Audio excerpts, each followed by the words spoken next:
All right, welcome back, everybody. So this week we are going to take a look at what Envirolak has done to their catalysts to take their coatings to the next level. Let's get to it.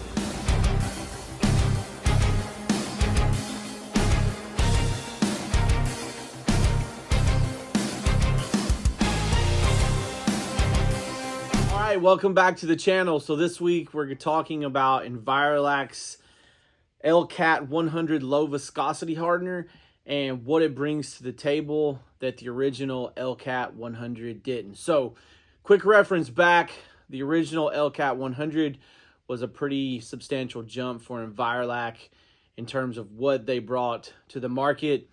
170 was good on its own, but it was kind of relegated to just used on MDF. There was some adhesion problems and refinishing some other things.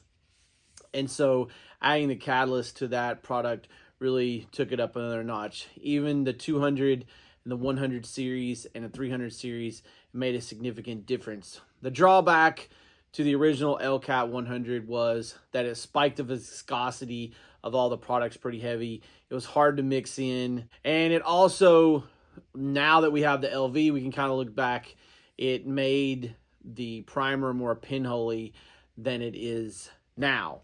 So I have a few examples here I'm going to show you in a little bit where I took 170 as a 1K, and basically what we did with these panels was we soaked them in water for 24 hours and we looked at how much water intrusion or did the coating peel. So I have a 1K we're going to look at.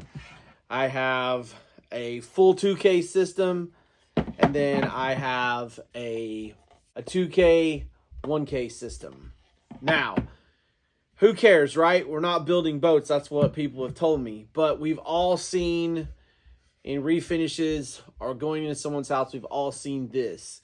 This is where water gets underneath a lacquer and basically it starts peeling. Now, in this particular case, this is 170 just on white maple.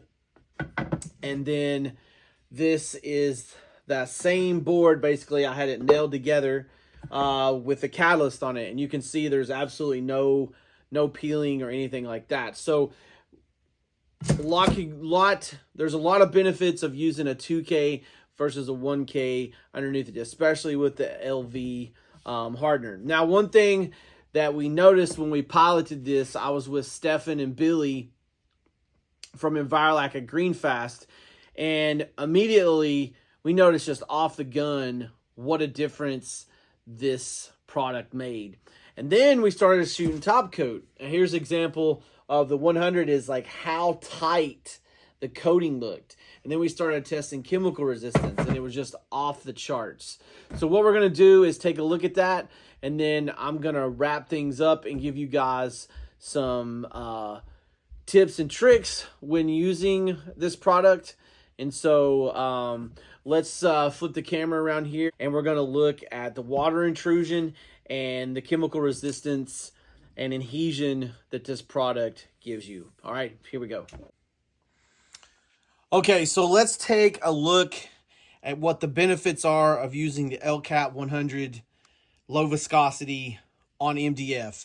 Everyone's concerned with MDF about, how is it going to stand up when water gets it? Is it going to fall apart, etc., etc. So what we did was we soaked these in water for 24 hours. And what you can see here is that we had it soaked up to here, and you can see where we have the water penetration here, all the way here. Now, one of the things that's interesting is that at least on MDF, we had no visible sign of it delaminating. So again, you're going to get substantial water intrusion. Now here's where it got interesting for me.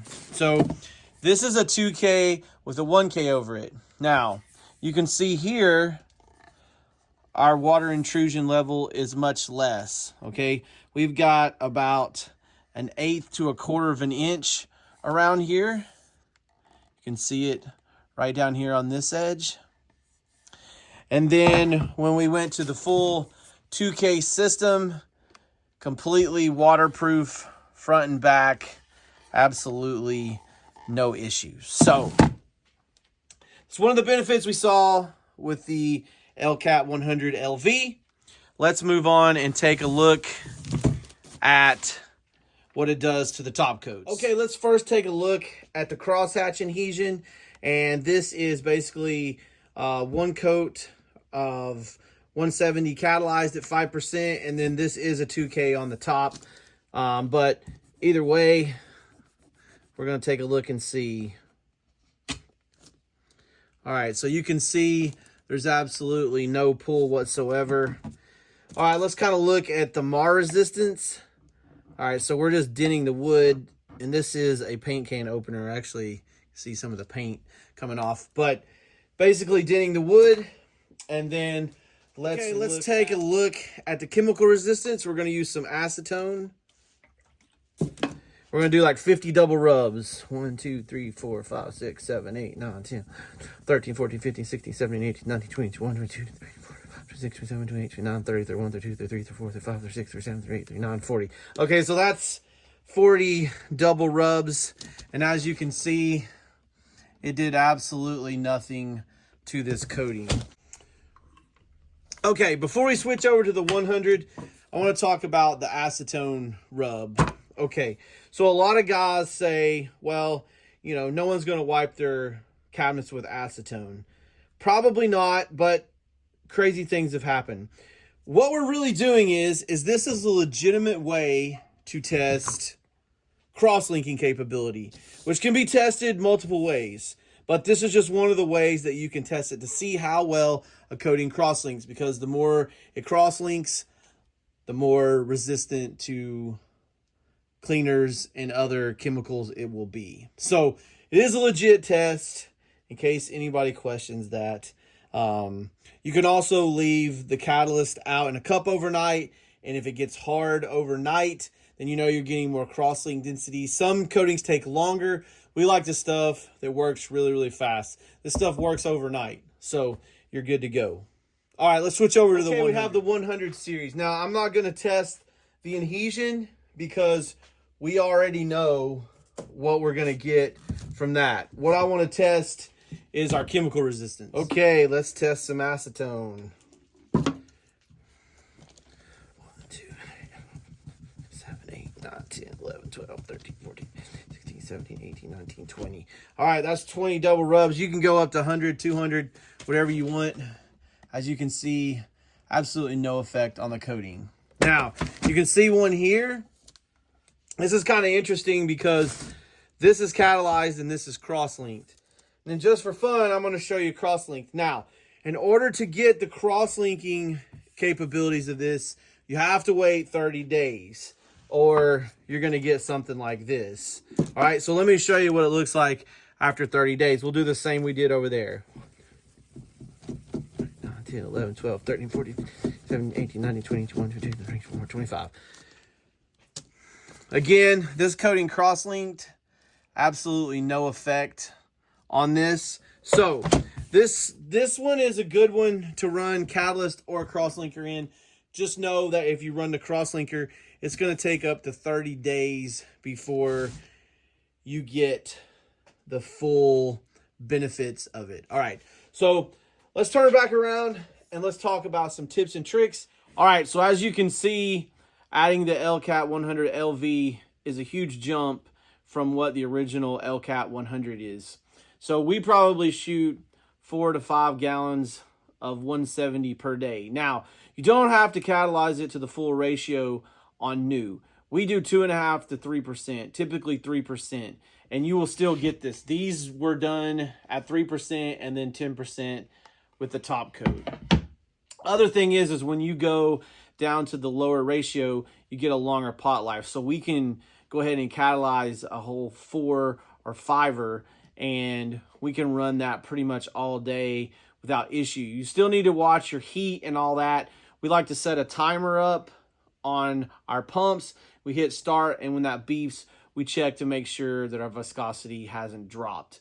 Some other things that you can use this for is you can actually put the 170 with the Elcat 100 LV on metal, and it will stick. We paint a lot of also plastic.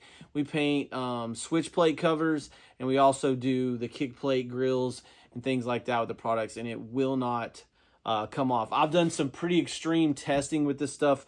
I've put MDF out in the rain for days and days at a time, and the stuff just will not come off. Now, a lot of guys out there have criticized me and say, Eric, we're not selling boats.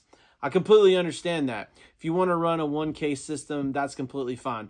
What I'm showing you is that these are the things that have come to me from clients and other cabinet builders and their concerns. So we can address those concerns, and it's also good to know how far you can push your coatings. And also, when you have people call you back and they're having problems, you already have an idea of what they could be facing, or if it was just plain out abuse. I mean, obviously, if you really run a 2K system, it's about as bulletproof as you're going to get, especially with the Envirolak stuff. So I can't even fathom a situation where you're going to have a failure. The only thing I've seen is people actually with the MDF or wood completely take a chunk out of it. That's like the only way that you can kill this stuff. I actually had I've had two situations where I've had houses that have flooded and the cabinets were 100% fine because of the coatings that we run. And also I've had a situation where floor guys, have gotten their coating up on the 100 series in particular, and I was able to take just a straight blade razor and scrape it off and with some acetone, and we just kind of kept right on rolling. So I think it's just important to know what the limitations are of the coatings and what you're selling to the clients. Now, my recommendation is that you tier your product line. So you have, like what we have a single component. This is where we start. Everyday stuff in the market, pricing wise, we're looking at, $90 to $100 a linear foot, or if you want to look at it, $100 to $125 a piece. Then we would go up 15 to 20% to a 2K, 1K product. And then if you want a full 2K system, my recommendation is you're up to 30 or 40% above what your other one is. That way you're covering all of your bases and the client can choose what's important to them or not important to them instead of just being a one-trick pony. So anyway, that's going to wrap it up for the day. I hope you enjoyed the video. Please like and subscribe if you want to see more of this madness going forward. And remember, guys, test, don't guess. We'll catch you next week.